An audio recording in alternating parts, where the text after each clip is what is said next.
কলম্বোতে সিরিজের প্রথম ওয়ানডেতে শ্রীলঙ্কার কাছে ৭৭ রানে হেরেছে বাংলাদেশ। ২৪৫ রানের টার্গেটে বাংলাদেশ অল আউট ১৬৭ রানে। ১০ রানে ৪ উইকেট নিয়ে হাসারাঙ্গাই লঙ্কানদের জয়ের নায়ক। খেলায় হারজিত থাকবেই, তবে কলম্বোতে সিরিজের প্রথম ওয়ানডে শ্রীলঙ্কার কাছে যেভাবে হারল বাংলাদেশ তা অবিশ্বাস্য এবং একই সাথে লজ্জার। ২৪৫ রানের টার্গেটে ভালোভাবেই এগোচ্ছিল বাংলাদেশ। ১ উইকেট হারিয়ে তোলে ১০০ রান। শান্ত তানজিদের ৭১ রানের জুটি ভাঙে শান্তর রান আউটে। এরপর লিটন, হৃদয়, মিরাজ, মিডল অর্ডার ব্যাটাররা সবাই অবিশ্বাস্যভাবে ব্যর্থ।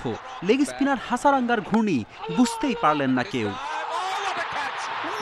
কোনো চাপ ছিল না, খেলা হাতের মুঠোয়। ৫০ ওভারের খেলায় টার্গেট ২৫০রও কম। বিশ্বের যত ভালো বোলারই হোক, এভাবে উইকেট বিলিয়ে দিয়ে আসার কোনো ব্যাখ্যা নেই। ১০০ থেকে ১০৫ এই ৫ রানের মধ্যে ৭ উইকেট হারিয়েছে বাংলাদেশ। দারুণ শুরুর পর এমন ভয়াবহ ব্যাটিং বিপর্যয় ওয়ানডে ক্রিকেটে এর আগে দেখা যায়নি। ১২৫ রানে ৯ উইকেট পড়ার পর বিপর্যয় সামাল দেওয়ার কথা আর ভাবা যায় না। তারপরও চেষ্টা করেছেন জাকের আলী। শেষ ব্যাটার হিসেবে আউট হওয়ার আগে করেছেন 50। ১৬৭ রানে অল আউট হয়ে বাংলাদেশ হেরেছে ৭৭ রানের বিশাল ব্যবধানে।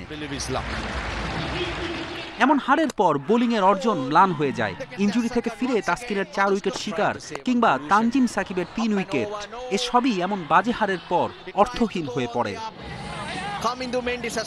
লিটন, হৃদয়ের অফ ফর্ম দীর্ঘদিনের। এমন নন পারফর্মারদের দিনের পর দিন ওয়ানডেতে সুযোগ দেওয়ার খেসারতি এই ব্যাটিং বিপর্যয়। এই বিপর্যয়ের দায় কি জাতীয় দলের নির্বাচকদের উপরও বর্তায় না? ফেরদৌস ইসলাম, ইন্ডিপেন্ডেন্ট নিউজ।